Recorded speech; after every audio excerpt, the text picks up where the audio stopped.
মাআযুল জাবাল বলেন এই কথা আমার শেষ ইয়ামান চলে গেছে। যাওয়ার প্রেক্ষিতে বললাম ইয়া নবী আল্লাহ আমাকে বলে দেন আল্লাহর নিকট সবচেয়ে প্রিয় আমল কোনটা।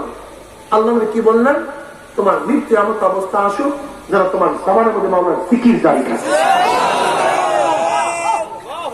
কি বুঝলেন?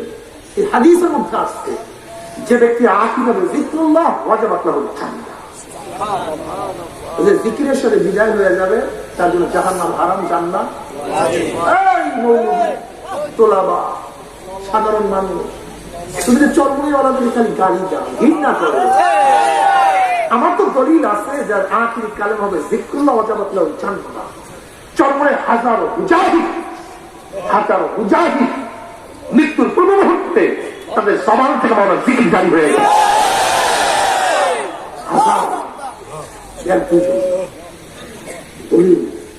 তোমার কি অবস্থা? তোমার কি অবস্থা? সরদার আলম আলাইহিস সালাতু ওয়াস সালাম দুনিয়া থেকে বিদায় হয়ে গেছেন। তার জমানার মধ্যে কি ছিল? আল্লাহুম্মা গফিরলি ওয়া আলহিকনি বিরাফিকিল আলা।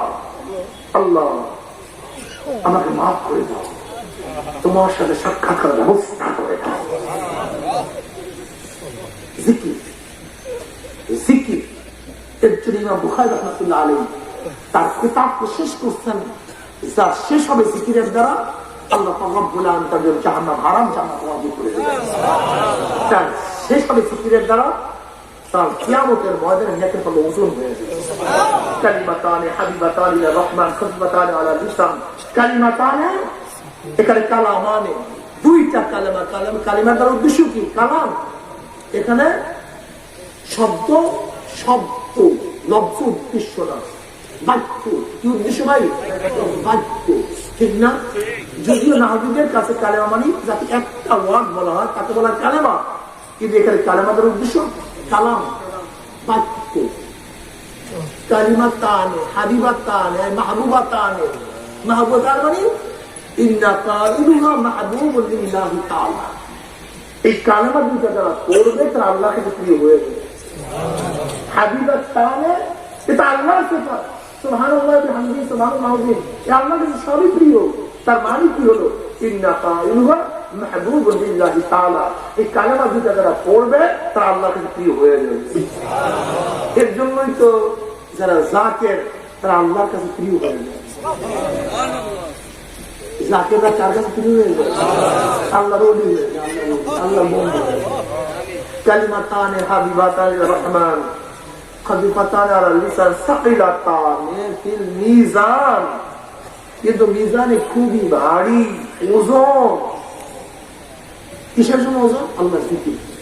হাদিসে বেতাবত নিজের মধ্যে আসছে কিয়ামতের ময়দানে আল্লাহ পাক এক ব্যক্তির আমলনামা খুলবে 99 দপ্তর, চোখের শেষ সীমা পর্যন্ত সবই গুনার গুনার গুনার গুনার গুনার গুনার। অবস্থাটা কি বলেন তো? হ্যাঁ, ব্যক্তি প্রেশান হয়ে যাবে। উপায়টা কি? এর মধ্যে আল্লাহ পাক ওই 99 দপ্তরের মোকাবেলা ছোট একটা কাগজ বের করবে। ব্যক্তি বলবে এই বেতাকা, এই ছোট্ট কাগজের মোকাবেলা কি লাভ হবে? আল্লাহ পাক কি বলবেন? আজকে কাউকে জুলুম করা হবে, কাউর করে গ্যাপ কি হয়।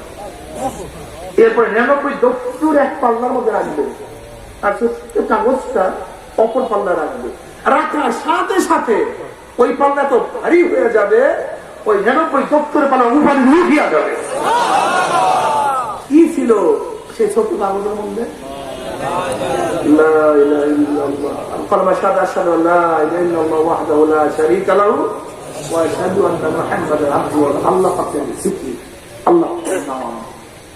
আল্লাহ পাকের নাম এত ওজন, এত ওয়েট, এত ভারী। কি কথা ঠিক না? সুবহানাল্লাহি ওয়া বিহামদিহি সুবহানাল্লাহি। দেখেন আল্লাহ পাকের সিফাত দুই ধরনের, বেশি ব্যাখ্যা করবো না। একটা হলো সলবি আর উজুবি। সিফাতে সলবি, সিফাতে উজুবি। আবার সিফাতে উজুবি দুই প্রকার, সিফাতে জাতিয়া, সিফাতে আফআলিয়া। সিফাতে জাতিয়া এমন কিছু সিফাত যা আল্লাহ থেকে জায়ের হয় না, দুরূপিত হয় না। যেমন আল্লাহ পাকের কুদরত শক্তি এর উল্টা হয় না। আল্লাহ পাক কোনো দুর্বল হন না। আল্লাহ পাক সামে, তিনি শোনেন, আপনি সামের দ্বারা গুণান্বিত হন না। আল্লাহ পাক বাসির, দেখেন, কোনো অন্ধত্ব তাকে ধরতে পারে না। এগুলো সিফাত আফআলিয়া, যে সিফাতগুলি কখনো তার মধ্যে থাকে, কখনো থাকে না। যেমন আল্লাহ পাক রাজ্জাক, তিনি রিজিক দেন, কখনো দেন, কখনো দেন না। আল্লাহ পাক মৃত্যু দান করেন, সবাইকে একসাথে হয়ে যাবে, কখনো মৃত্যু দেয়, কখনো দেয় না। এগুলো সিফাত আফআলিয়া। আর সিফাত সালবি, যে গুণে আল্লাহ পাক কখনো গুণান্বিত হন না, কখনো গুণান্বিত হন না। কুল হুয়াল্লাহু আহাদ, আল্লাহুস সামাদ, লাম ইয়ালিদ ওয়া লাম ইউলাদ ওয়া লাম ইয়াকুল লাহু কুফুয়ান। এগুলো সিফাত সালবি। আল্লাহ পাক কোন বাচ্চার বাপ হন না, কোন সন্তানের বাপ তিনি হন না, তিনি বিবাহ করেন না, তিনি পবিত্র, এইগুলি তিনি গুণান্বিত হন না। বুঝেন না? আল্লাহ পাক রব্বুল আল্লাহ জিসম লাহু ওয়ালা জাওহার লাহু, আল্লাহ পাকের জিসম নাই, কেন নাই সেটা পরের কথা। আল্লাহ পাকের অঙ্গ প্রত্যঙ্গ নাই, এই গুণে আল্লাহ পাক গুণান্বিত হন না, ঠিক না? তার সিফাত তো মোট দুইটা, একটা হলো ওজুদি, একটা সালবি। তা সুবহানাল্লাহ ওয়া বিহামদির মধ্যে দুই ধরনের সিফাত আছে। দেখেন, লা ইলাহা ইল্লাল্লাহ, লা ইলাহা এটা সিফাত সালবি, আর ইল্লাল্লাহ সিফাত ওজুদি। হ্যাঁ, দেখেন, প্রথম তো পাত্র পরিষ্কার করতে হয়, তারপর কিছু ঢুকাতে হয়। প্রথম ওয়ালকে পরিষ্কার করতে হয়, তারপরে রং লাগাতে হয়, নাকি ভাই? প্রথম জামা পরিষ্কার করতে হয়, তারপরে ইস্তারি মারতে হয়, তার প্রথম সলভ করতে হয়, ভুল করতে হয়, তারপর কিছু ঢুকাতে হয়। তা সুবহানাল্লাহ, আল্লাহ পাক পবিত্র কিসের থেকে? জামিন নাকায়েস ওয়াল মাওয়াইব, আল্লাহ পাক সমস্ত নোকসান এবং দোষ থেকে পবিত্র। কথা ঠিক না? যখন আমার পলকে খালি করছি, লা ইলাহা, নাই কোন ইলাহ, বলেন কি নাই? কোথায় খালি করছে বলেন সবাই? লা ইলাহা সালবি, সালবি নাই। আমি প্রথম পলককে খালি করছি সমস্ত ইলা বাতিল থেকে, ইলা বাতিল থেকে পলককে সাফ করছে, ঠিক না ভাই? এখন কলক কি আছে কিছু? এখন বসান কি বসান? এগুলো তো জায়েজ নেই, তাই বসাইলেন কি?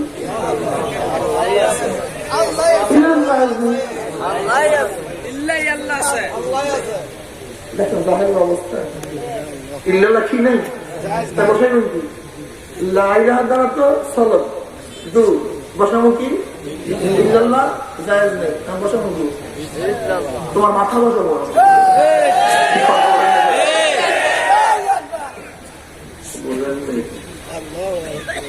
বুঝেন নাই কথা না? পরে লা ইলাহা কি থেকে খালি করছেন? চলো বাতিল ইলাহ, আলহামদুলিল্লাহ, বাতিল ইলাহ। কিন্তু ইলাহ এমন একটা শব্দ, ইলাহ বড় হক, ইলাহ বড় বাতিল। সব ইলাহ ইলার মধ্যে আছে, সব ইলাহ কিসের মধ্যে আছে? ইলাহ। ইলাহ একটা ব্যাপক শব্দ, যেমন ইলাহ বাতিল, ইলাহ হক, সবই আছে, ঠিক না? হুয়াল্লাযী হুয়াল্লাযী ফিস সামাই ইলাহু ওয়া ফিল আরদি ইলাহু ওয়া হুয়া আলা কুল্লি শাইইন কাদির। এখানে ইলাহ দ্বারা অর্থ কি? আল্লাহ, ইলাহ বা হক। বুঝেন না? যারা মনে করেন আল্লাহ শুধু আসমানেই আছে, কোথায় আছে? অন্য কোথাও নাই। এখানে আল্লাহ হুয়াল্লাযী ফিস সামাই ইলাহু ওয়া ফিল আরদি ইলাহু, আসমানও কে? ইলাহ, জমিনও একই শব্দ ব্যবহার করছে। আপনি যদি আল ইলাহু ফিস সামা, তাহলে হুয়াল্লাযী ফিস সামাই ইলাহু ওয়া ফিল আরদি ইলাহু, এখানে আরদি ইলাহুর দ্বারা তরজমা কি করবে?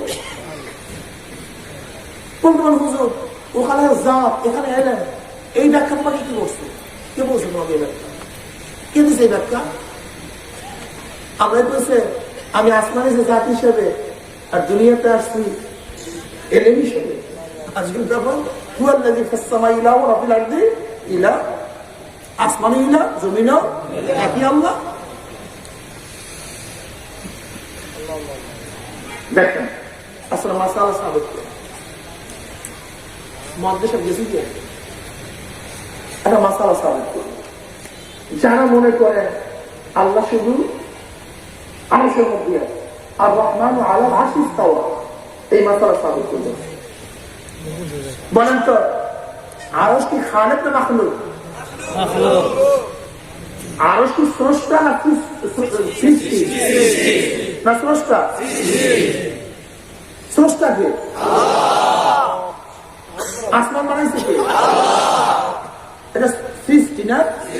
আরশ সৃষ্টি, কুরসি স্রষ্টা কে? আসমান আরশ মাখলুক, খালিক আল্লাহ। আর রহমান আলাল আরশি ইস্তাওয়া, আর রহমান কোথায় আছে? আরশের মধ্যে সমসীন অবস্থায় আছে। যদি এখানে জাত নেন তার প্রশ্ন করবো, যখন আসমান ছিল না, আরশ ছিল না, কুরসি ছিল না, তখন আল্লাহ ছিল কই? কথা বলেন না কেন? কোথায় ছিল? লা মাকাম। আল্লাহ কোনো মাকাম নেই, আল্লাহ কোনো মাকাম নেই। যদি মাকামের সাথে কোন স্থানের সাথে তাকে সম্পৃক্ত করেন, তাহলে আল্লাহ রব্বুল আলামিন খাস হওয়া লাজেম আসে। আর আল্লাহ কোন নির্দিষ্ট জিনিসের দ্বারা খাস না। আহলুস সুন্নাত ওয়াল জামাতকে পাওয়া বহুত মুসিবত আছে। এদের দৌড় অনেক অনেক দূরে, কথা ঠিক না?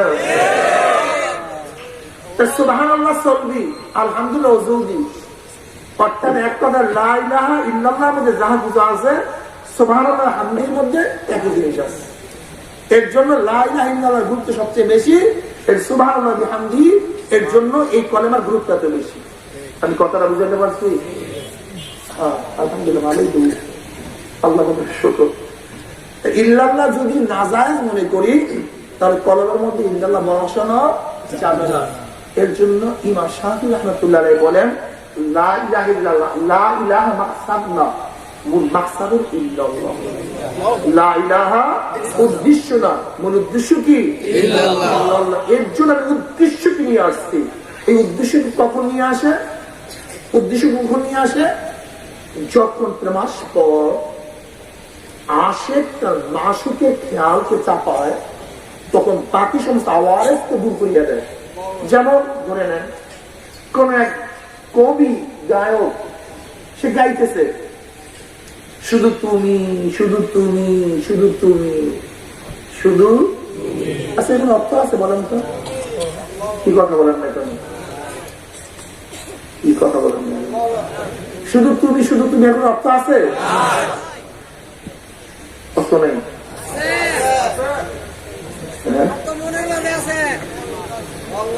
আপনাদের কি ঘুম আছে?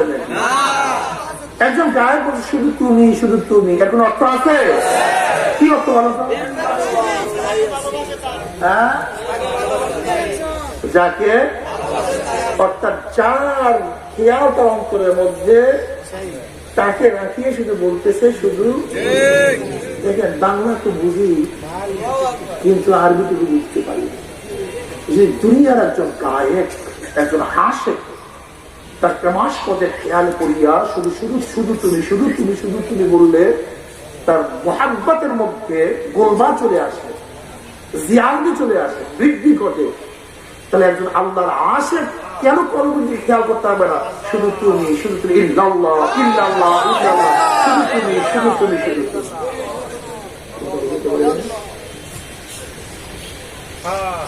এটা বুঝতে হবে। সুবহানাল্লাহ ওয়া বিহামদিহি, সুবহানাল্লাহ আযীম। আল্লাহ রাব্বুল আলামিন আমাদের সবাইকে এই জিকিরের সাথে চলা, থাকার তৌফিক দান করেন।